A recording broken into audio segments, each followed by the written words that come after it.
Welcome, everybody. It's Rev. We have a tournament report from yesterday's locals. So I won. I went 3-0, and whoever is undefeated wins. And I guess that's all it took, 3-0 at this point. So I had mentioned in my prior tournament reports that I wanted to try out some more non-meta decks, and I went with Earth Aggro this time, and which I think does put you at a pretty severe disadvantage. I don't think this deck is at top tier. I mean, if anything that you play other than Chaos Turbo is putting you at a disadvantage, let's put it that way. Um, so yeah, I'll go over the deck, some card choices. If a few things look off, that's because I am missing some cards in real life that I didn't realize I was missing, and matches, thoughts on my local scene, all that good stuff. So first and foremost, with the build, um, I was building this a few days before the locals. I literally rolled a dice and I was like, I like had a on like a tier list like what deck I was gonna play. I literally rolled a dice and like was like just randomly chose Earth Aggro and I was like, okay, I guess I'll just play this. And that's probably how I'm gonna do it. Like I'll just roll a dice and maybe I get burn, maybe I get uh Chaos Turbo, whatever.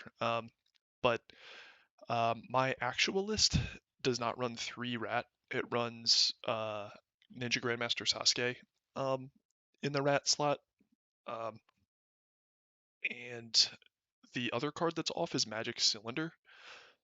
Um, I normally have a final attack orders in this slot, and I haven't really worked on this list at all in like a very long time. So there are probably changes I would make. Like I don't know if this belongs in the main. Like this could probably be a Saku or something, but I think the list is pretty tight. Um, I do like cutting down on Goblin Attack Force. This card's really just not that good, frankly. It requires setup for it to be good, usually like Rat to protect it when it goes to defense position. DD Assailant is really good. This card just is in my mind the core of the deck, and then everything else in the warrior package is pretty much mandatory, like the Mystic Swordsman level 2 DD Warrior Lady Exiled, and then you have to run like Tribe, and then Injection Fairy Lily and Breaker, just the good cards. Um, I will say though, this tournament in particular, Giant Rat was like insanely good. Like this, I honestly like think I don't know, like just like depending on the game states like that I was in, Giant Rat like was the best monster in my deck, like bar none. Like I just can't believe how many games that this kept me in the game just by like kind of recruiting and maintaining board presence, searching out damage, searching out removal like exiled. Like it just loading my graveyard. This card at 3 just overperformed so much. So um, maybe the accident of cutting the Sasuke and then adding a third rat is something to consider. I mean, I may even run 3 rat and then cut a DDA and just run a Sasuke just because that will come up, the Ninja Grandmaster Sasuke quite often.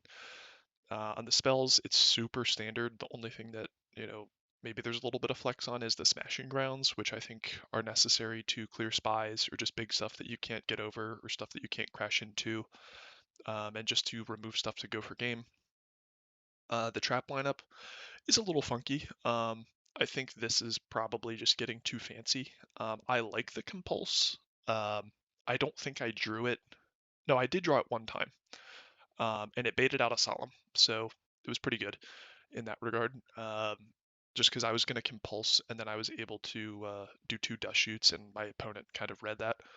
Um, I think having another Saku might be decent, but that depends on your local metagame. The second Mystic Swordsman level 2 might be too much. I just don't think you can tune your monster lineup that much. I think it's wishful thinking. And then, you have probably enough face down removal. Kaiku's good. You kind of need at least one just to tilt the odds in your favor against Chaos Turbo. These are amazing since they recruit with Rat and are good versus Warrior. These are 100% needed for Goat. For Goat, this comes in because everyone's siding Saku's versus you. For time, Burn, Chaos Turbo, or anything that's running a flip package. This actually I might keep and still also have a final attack order. So what I might end up doing is cutting Compulse moving a Saku to the main, and then uh, putting final attack orders for just like control decks in the side and keeping cylinder, because this is actually this when I was seeing a lot of solemns, I didn't draw cylinder, but I think it was actually really good to side in. So and then just more back row hate. So that's the deck. Uh, round and round one, I was up against a flip warrior, and I lost all of my RPS. By the way, this tournament, I'm just on like the most absurd RPS lose rate. I kept my locals. I went to Edison locals a few weeks ago and lost all of my RPS playing frogs. I went to goat locals and lost literally all of my RPS in 3 rounds yet for the goat tournament. So it's frustrating, but I played against Flip Warrior, so um, lose the RPS. We go back and forth, and I more or less uh, uh, get just like an established board with. I'm trying to think. I think it was a DD assailant, and just didn't commit into like any heavy back row, and was able to close out the match that way. In terms of draws, we were pretty darn even. Game two, um, I surprisingly enough get shooted um, multiple times early on, and I don't usually expect shoot to stay in, but I think it can be correct against Earth Aggro, maybe going first. Um, but more or less, I kind of just got shut out of the game and went on from there. And then game three, um, I had a pretty straightforward game. I don't think anybody like severely outtrended anybody, and just played it from there. I can't remember the exact details of that game, but it was more or less just like very specific positional gameplay, and going forward with that. On a side note, we had about 8 players, I think, at this Goat Locals, which is nice because we had kind of a what's the word? Is it wax or wane in play or wane in players recently, and usually we're only getting 4, but we had some new players come in and they actually seemed like good. And normally my Goat Locals is like super casual, and there's like a few meta players that show up every once in a while.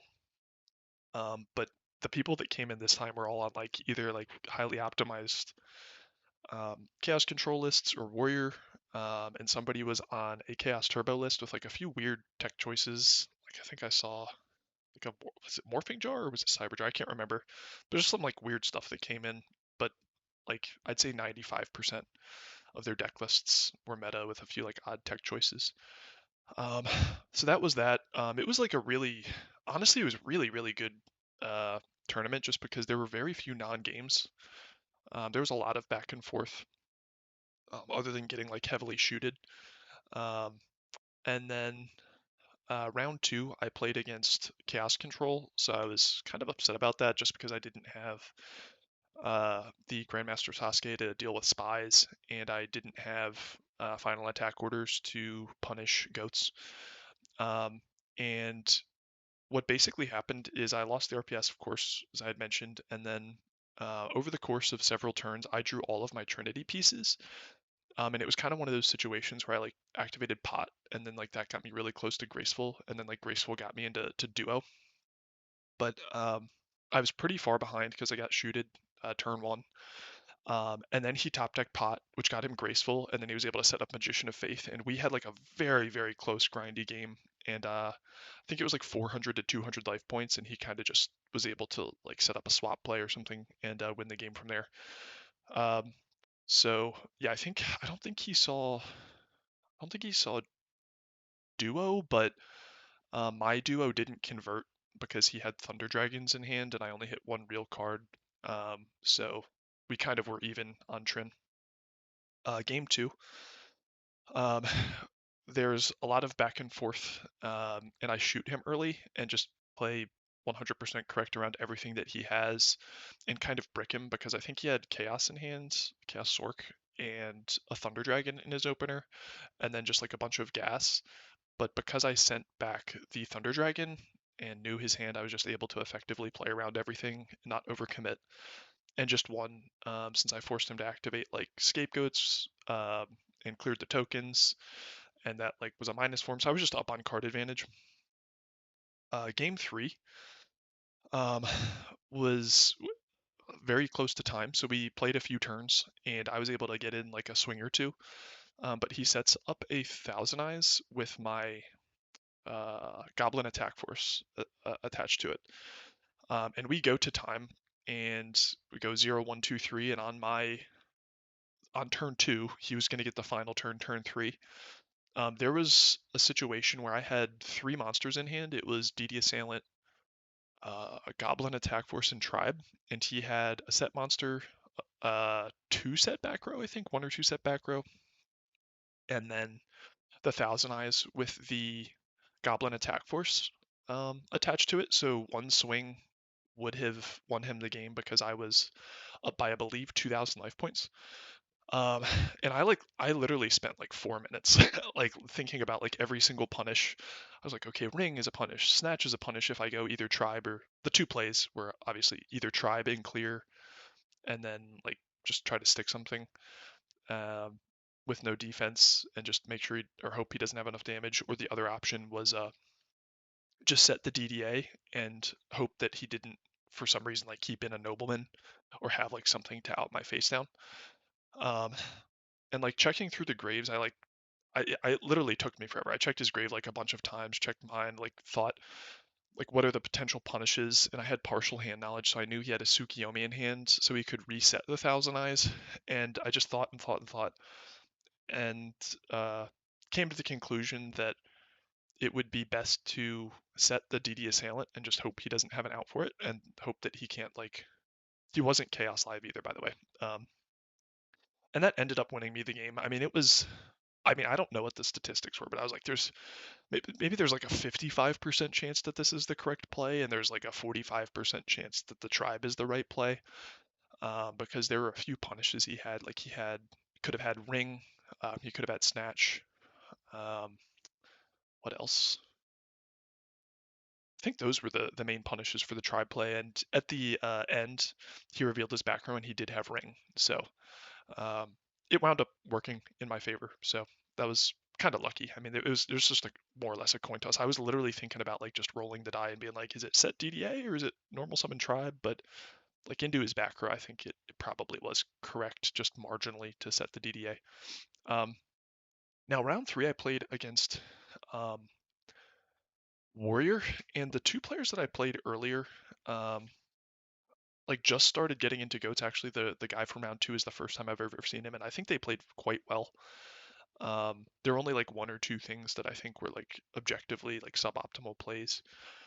Um, and then I played a guy that's been coming for a while. That almost I think he's only ever played Warrior. I've never seen him use another deck, and he was 2-0. So this was for the win, and was really surprised at like some of the plays he made. Like he game 1 was back and forth. We actually both saw quite a bit of Trin.